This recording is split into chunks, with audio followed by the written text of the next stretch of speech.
Hello, everybody. Welcome to Talking Stuff. I am Jamir Birmingham. This is the Austin and Birm Show on 97.1 The Fan, 10 TV, 10 TV Plus. Joined today by five-star wide receiver, Ohio State commitment Jamir Brown at a new high school, Big Walnut, here in Sunbury, Ohio. We can just start there, Jamir. I was driving in here today, and I was like, well, this is a lot different than driving into Wayne. Yeah, it is. You have been here now, 3 weeks, 4 weeks? What's been the biggest adjustment for you at a new place, being the big fish in a different pond? Biggest thing really just trying to build relationships with my teachers again, because at Wayne I know all my teachers since like 7th, 8th grade. So mainly just getting to know everybody around and getting to know my teachers. This is nothing I ever ask is scripted, obviously, so I don't really things just pop into my head, but like. For a guy like you, a nationally recognized athlete, a player that is top 5 at his position, top 10 nationally across all positions, when you walk into a new place like this, what is the initial response from people? Are there people who are threatened by Jamir Brown's presence, or is it like, hell yeah, Jamir Brown's here, we're going to be a lot better football team? Which way do you think that goes? I mean, since then, all I've heard is like people are happy that I'm here to help out the team, and that's one of the main reasons why I'm here is, be on a good team and help balance out the team. This is a program that's been in the state Final Four the last couple of years. You've obviously dealt and experienced a lot of success at Wayne, and both on the track, but also in the football field.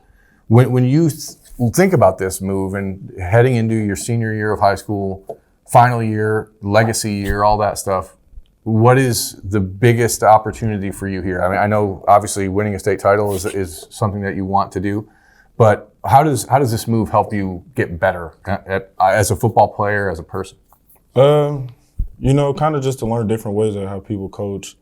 And another reason is moving closer to Ohio State, just to be around them, to start learning the playbook and the extra things that I need to know once I get there. So I wanted to be able to start to know it early. So that's part of the move. Reason why I made the move is to just be in the facility more, be closer to Ohio State.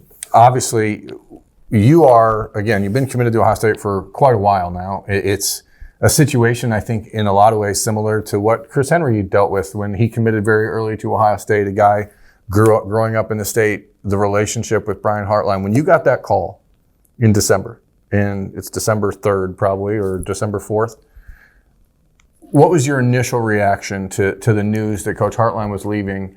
And how shortly after that happened was Ryan Day on your phone? My initial thought, it's expected. Like, I never thought to not expect him leaving. I just didn't think it would, happen that fast, I would say. So I was just, really just shocked about how fast it happened since I committed. Because, I thought I was going to at least be able to get a year or two with him coaching me. But, college is a business. Things happen. So, obviously, I'm excited for him. But, me and Coach, they were on the phone probably 30 minutes later after it happened. So, has there been an opportunity for you to connect with Chris Henry or even Jeremiah Smith, any of these guys, since you moved closer to the area? Have you had an opportunity to connect with them on what the vibe is like without Coach Hart? Yeah, I talked to JJ a little bit about it, and I haven't really talked to Chris about it because I was at the Poly Bowl with him, but. We weren't really worried about that at the moment, so we were just having fun. When you have all of these changes happening, you just mentioned, obviously, college football is a business. Hell, high school football is a business now. This is the way we're living. You are the reason that a lot of kids in Ohio can make high school football a business at this point. You went to bat for the kids around the state and went to court to get NIL approved here in the state. There's been some pushback in the recent weeks from coaches and that sort of stuff. When you step up to the plate and you put all that on your shoulders, is that you saying, hey, this has to be done because it's the right thing? Is it what's the motivation there for you to take that step? Because a lot of guys have talked about it. We saw Trey McNutt a year ago dealing with the 7-on-7 rules the same way. What was it that inspired you to say, hey, let's do this? Mainly, just things need to be a change. Ohio's lost a lot of athletes just for this main reason. And they're not realizing that the more and more that they keep getting behind, the more and more athletes they're going to lose. So it's like, and I didn't want to be one of those athletes that just left to go get NIL deals because I easily could have. Yeah. But it's like, I already talked to my mom about it. We had talked about it like way before. I was like, I don't want to move just to get some money when I can just wait. Yeah. But the main reason is just like to show people to just stand up for what's right. You know, never to be scared to stand up because you'll never know what you get of it. Like Trey McNutt, he's a big reason why now everybody can get more exposure to be able to be seen more because, you know, they can play on the national stage and against other national competition by playing 7-on-7. So it's like, I don't think they realize, like, the more and more things that, like, you can get exposure by, like, you can get out there more. And people always think academics is, like, out of the question when things like that pop up. Like, I could guarantee you there's a lot of athletes that are traveling and still have academics. Like, I traveled a lot around this time last year, and I still managed a 3.5 the whole second semester. So it's like, the people that are really just, you know, being negative about it really don't know what they're talking about. But I just feel like something had to be said, and honestly, I feel like people are doing good. You know, there's a lot of kids at my old school that are doing deals and doing stuff like that now, and it's like they're learning how to run it. Like I said before, like they're learning how to run their own business by being in a business. Like you can get taught that as you're working for one. So it's like, it's just a lot of different reasons that go with it. But I think the main reason is just you can learn from it and learn how to make more money at the end of the day. Plus do what you love to do at the same time. And learn about taxes and learn about everything else, how to set up your own LLC, all the stuff that you have to do. I just learned how to do all that a couple of months ago. So like I have my own LLC, all that important stuff that you would need after you graduate high school, when you go to college, and so on and so on. Like, people are not realizing the good part. They're just always paying attention to the money part about it when that's not all NIL is about. But also, money's not bad because it's what makes the world go round, and it gives you opportunity to do things and experience things. And next week, you said you're going out to California for the opening. You're going to go out there and compete nationally and do all that stuff. How have you seen your game grow? You're heading into your final year of high school. You were on the radar nationally as a freshman. You popped up on the, high school films, the different what's overtime, all those things when they're returning kicks and stuff as a freshman. And people are like, who the hell is this guy? Yeah. Heading into year 4 in a new school, all of this other pressure that's been put on you over the last year, from recruiting, from the NIL stuff to Hartline leaving. How have you been able to separate all that and stay focused on Jamir Brown and his development? Hey folks, it's Birm. Sorry to interrupt the interview with the amazing Jamir Brown, but I did want to talk about something equally as amazing, and that is Awaken180weightloss.com. If you've been watching this show or the Austin and Birm show over the last few months, you've seen my transformation. You've seen the way that the weight has fallen off. But what you haven't seen is the things I've learned about how to eat better, how to eat smarter, when to eat. That is what Awaken180weightloss.com has given me. It's given me a chance to regain control of my health, and it'll do the same for you. Go to Awaken180weightloss.com and begin your journey now. Just blocking out the noise, just talking to the people that's in my circle, and just worried about what's right in front of me, not what's behind me, and not what's way ahead of me. So just been worried about all of the right things. I'm curious now that, Ohio State interviewed exactly one wide receivers coach after Hartline left. That was Cortez Hankton. The interview happened in December. He gets announced the first day of the year. How long? You were the first recruit he saw in his new job. I know that. I was told that. What did that mean to you, that he immediately had to come see you? But also, how's that relationship been now that you've had a chance to get to know him a little bit? It meant a lot because around spring break, I was supposed to go see him when he was at LSU, but I ended up going to a track meet. But it just showed that he still, considered me, and that he still has a plan for me to play under him. And the relationship is going good. It's kind of, in some ways, it's similar to me and Coach Hart, but it just, in some of our conversations are just way different. We have just more understanding of different things, but our conversations have been good, and I'm just excited to build more with him.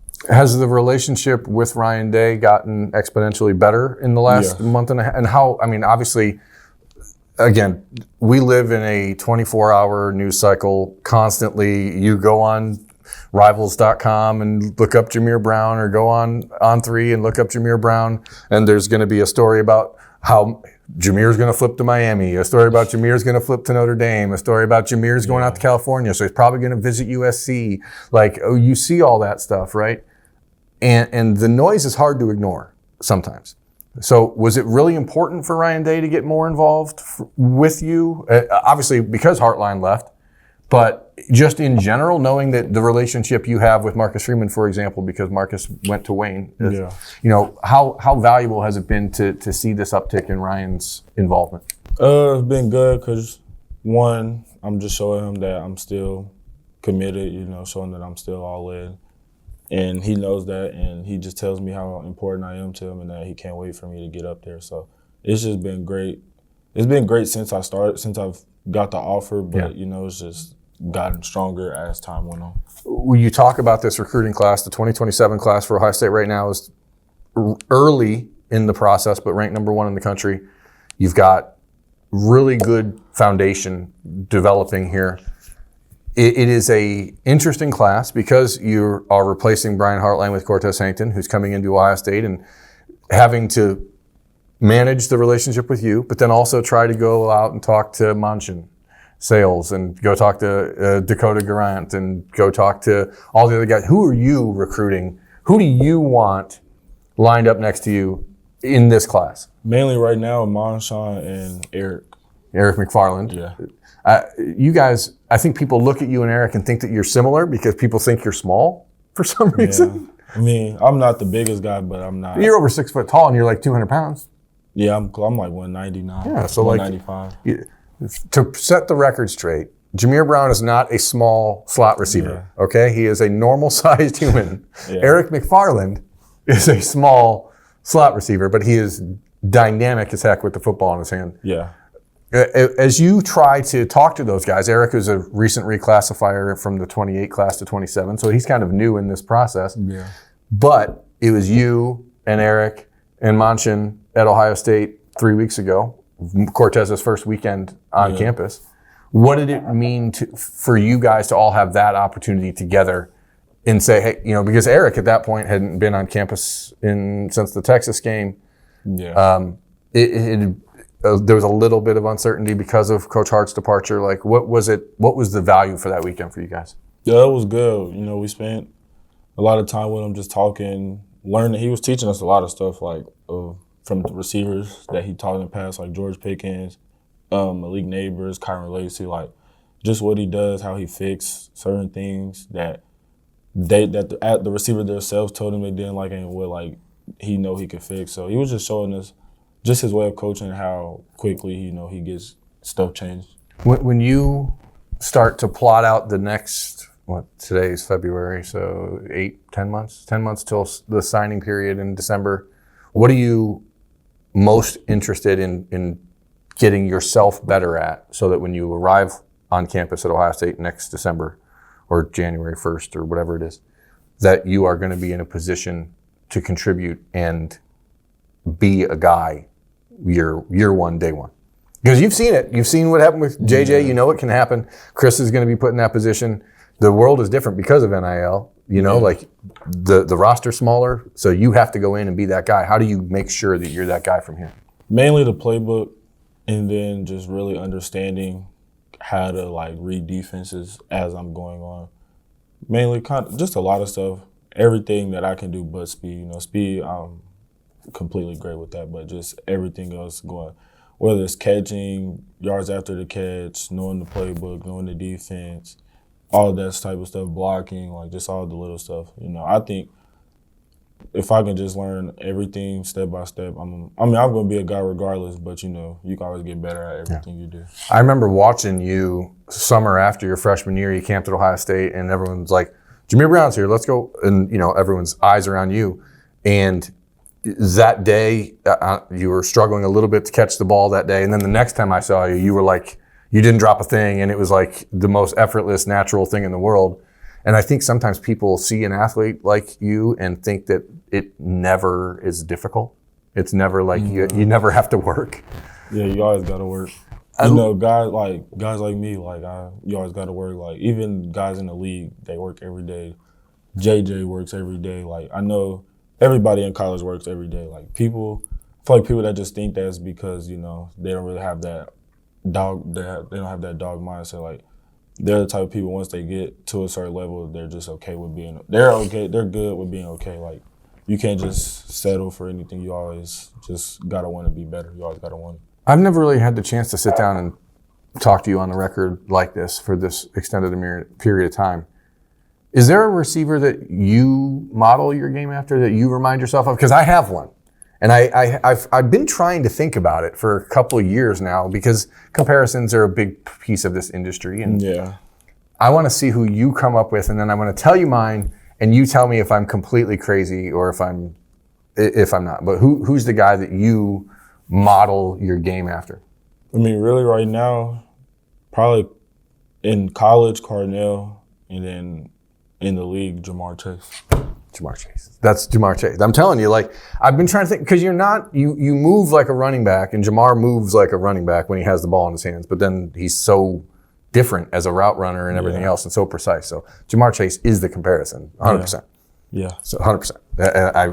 It just hit me as I'm sitting here. I'm like, he's Jamar Chase. That's the model.